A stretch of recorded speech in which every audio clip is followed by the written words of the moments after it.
at the local level. I'm sure it's even a lot harder at the state and the federal level.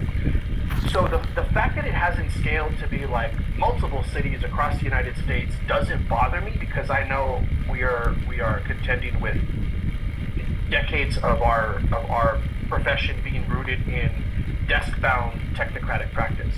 But we have one city who's officially doing it, and that's Fort Wayne, Indiana, right? That's a plus one.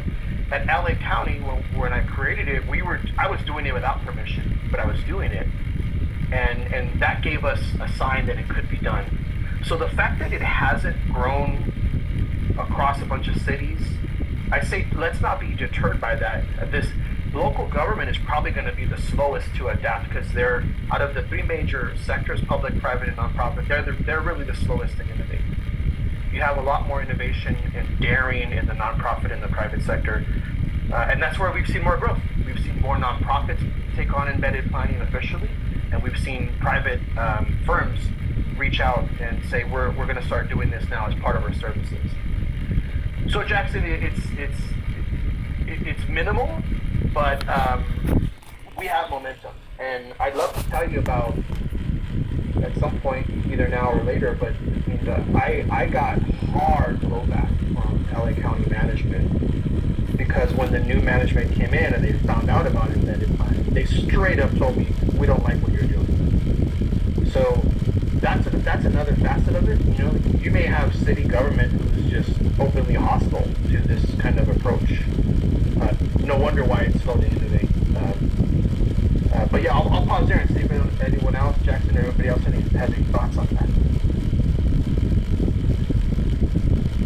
Yeah. So you mentioned that like whenever they found out that you were doing embedded planning, you got a lot of blowback from the county. One of the things that's been interesting to me whenever I'm explaining the concept of embedded planning to other people, like who aren't in the planning field at all, is that they've basically thought like, oh, you guys weren't doing this kind of thing before. Where I feel like to a lot of people outside of these institutions, these feel like ideas that would be like very just good, like just good practice, like standard practice already. And I was wondering, how do like these institutions that push back against it, in your experience, what are their like justifications for it?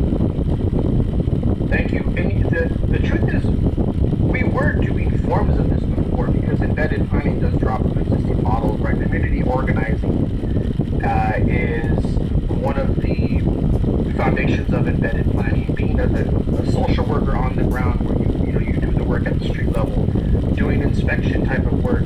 There's an author called Michael Lipsky who wrote a thoroughly study of what's called street level